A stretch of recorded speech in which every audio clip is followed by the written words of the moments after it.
With more than 3 decades of hosting refugees and asylum seekers, Kenya remains one of the largest asylum countries in both Africa and the world.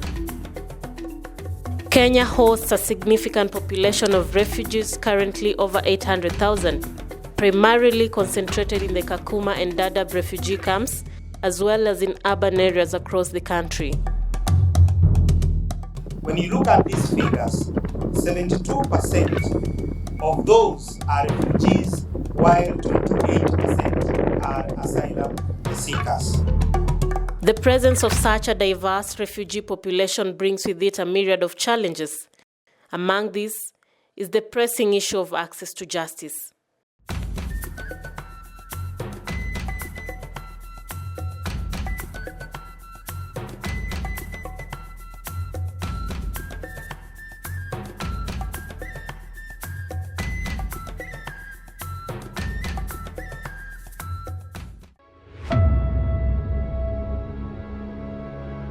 The 1951 Convention and the 1967 Protocol relating to the status of refugees highlight access to justice as a fundamental protection intervention for refugees in their host countries. They underscore the need for equal treatment alongside citizens. Article 16.2. A refugee shall enjoy in the contracting state in which he has his habitual residence the same treatment as a national in matters pertaining to access to the courts, including legal assistance and exemption from paying bond. What is the state of access to justice and rule of law for refugees and host communities at the Kakuma and Kalobey refugee camps and settlement in Turkana County? I don't know how long it can be, because it has been since 2011 looking for justice until today. You know, someone says in Kalobey, and then the court is in Kakuma. So basically, he or she is supposed to be coming to be trekking on foot because he's not being paid.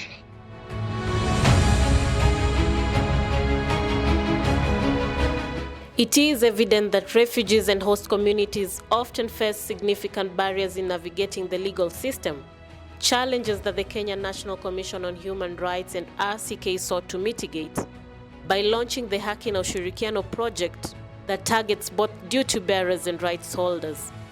The theme on access to justice is very important for rights of refugees and asylum seekers, because refugees and asylum seekers, while in Kenya, they face challenges. They face challenges that requires accountability based on the violations that are meted on them.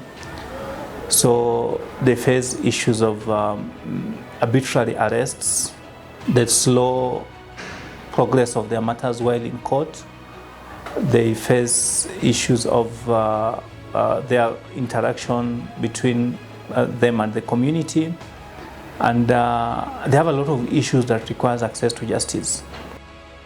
Improving access to justice for these communities requires a multi-sectoral approach. The Judiciary has since set up a court in Kakuma in Turkana West. Though a semi-permanent structure, Judiciary officers say it has helped in dealing with a backlog of cases concerning the locals and refugees. It's a court that basically serves the host, but 95% it's the refugees that are consumers of our services. As a judiciary, we are trying to do with whatever we have just to bring justice closer to the people, which is a clarion call by our Chief Justice, Honorable Martha Koome, about social transformation through access to justice. Despite the strides taken, the local communities and the refugees alike face several challenges in accessing justice. The obstacles include language barrier, lack of awareness of their rights, limited resources to seek legal representation, as well as other systemic issues. Over 20 nationalities are hosted in the Kakuma refugee camp and Kalobey integrated settlement. This has also contributed to legal complexities that sometimes create disputes. Most of the refugees and most of the host communities here are really illiterate, and therefore they don't even know that their constitutional rights are entrenched in the Constitution, and therefore they sit on their rights claiming that somebody has maybe assaulted them or has done a wrong thing to them, but they don't know where to move to. So they need to be informed that they can always get a redress once they are prejudiced by any other party or anybody. Anybody who can speak Tikrinya to interpret it to. Who is this who understands English? We are dealing with over 70 countries living in this camp. And they speak varied languages that are very much alien to us. And we need interpretations on a daily basis. And that poses challenge because we are not able to get professionally trained interpreters to be able to delve into their issues competently. Unsolicited mediators who are still hampering access to justice by now colluding with either our state organs to jeopardize the aspect of justice within the camp and even the host community. Our witnesses are not being availed, maybe after compromising of the case and all that. And also the refugees also have that tendency of going back to their countries just to evade justice. It is very difficult for some of the litigants to come to court. Like where the court is situated from where the refugee camp is situated is quite a distance, and it takes quite an amount for somebody a witness or a victim to be able to come to court. But we try as much as possible to bridge that gap by having a sitting here. We also have a sitting at Kalobey Settlement Scheme at least twice a month, and also Lokichogio mobile courts, where we visit also 3 times a month to be able to go closer to the witnesses, because we've realized the further we go from where the victims are, some of these cases are compromised. Another major challenge we have is that the remand facilities we have around.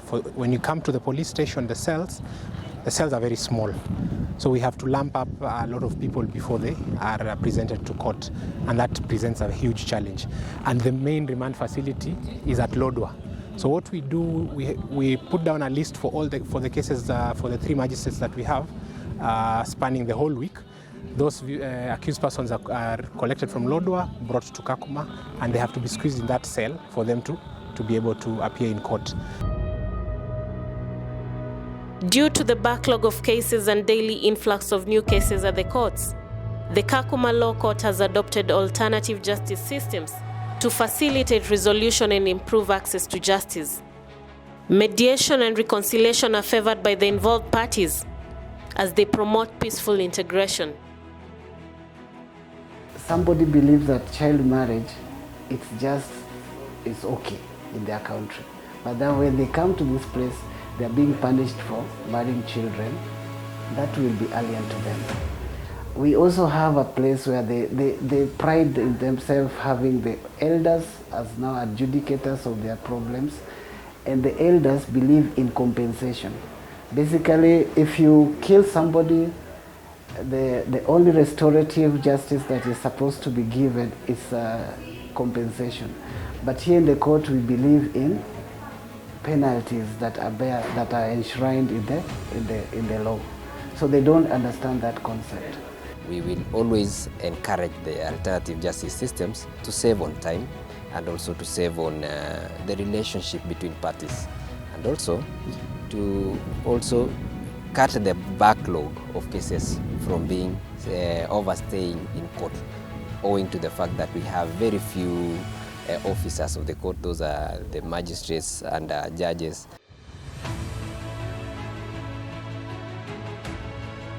In collaboration with various stakeholders, KNCHR and RCK regularly organize for legal aid forums aimed at equipping community members with essential information for navigating judicial processes, including importance of ADR mechanisms. These 2 organizations offer pro bono legal representation to refugees and host communities, ensuring protection and fairness in their pursuit of justice by providing lawyers based on case history and complexity. Huwa tunasikiza malalamishi. Tunaenda kotini kwa kesi ya criminals, huwa tuna represent wenye wameathiriwa, wenye haki zao zimedhulumiwa. Additionally, the Haki na Ushirikiano Project focuses on offering free psychosocial support through counselors to assist refugees and asylum seekers as they prepare for their legal proceedings. We have a team of in-house lawyers who are able to provide their legal aid advice, and also a pool of counselors who provide psychosocial support. And why is it important for them to know their rights? Because if they're able to know their rights, they can be able to understand one and exercise their rights. Most of them, of course, when they come into the host country, we have over 20 nationalities. So majority of them might not understand the host country laws, and this, of course, puts them in a very delicate situation should they find whatever thing they're doing violates maybe the laws of the country. So for RCK, we've been able to continuously do community engagements and also through the legal aid clinics to provide legal advice just for them to understand on their rights, duties and responsibilities, because it's a chain that requires them also when they're accessing their territory, they're able to respect the laws of the country, but most importantly, enjoy the rights that the country of Kenya through the Constitution has accorded them. We benefit a lot from training, where we are both trained as judicial officers, judicial staff, including the members of the public. Because when you train people, they are more enlightened, they know where to go in case there are issues.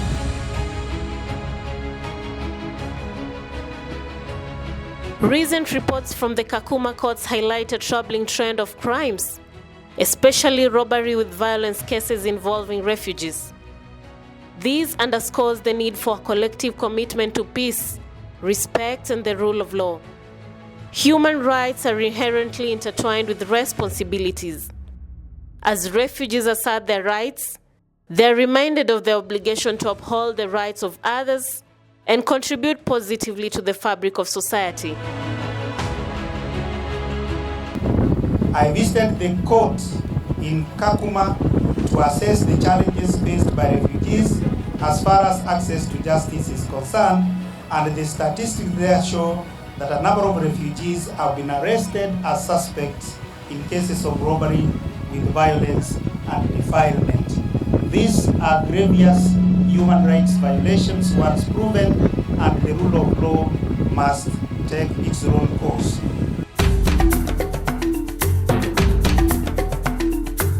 The Haki na Ushirikiano Project emerges as a beacon of hope, aiming to bridge the gap between refugees and host communities on one side and the legal system on the other side by promoting awareness, compliance, and community engagement. For us, the theory of change is that access to justice helps in peaceful coexistence between refugees, asylum seekers, and the host communities. That if we have an environment where host communities, asylum seekers, and refugees are able to access justice equitably, where there's no discrimination, there's accountability for human rights violations, there's transparency, there's non-discrimination, then we will be able to create a peaceful environment where there's peaceful coexistence within the host communities, refugees, and asylum seekers, and therefore fully helping integration of the refugees and asylum seekers with the host communities, which fits well into the government agenda of integrating the refugees, asylum seekers into the host communities so that we have a peaceful coexistence.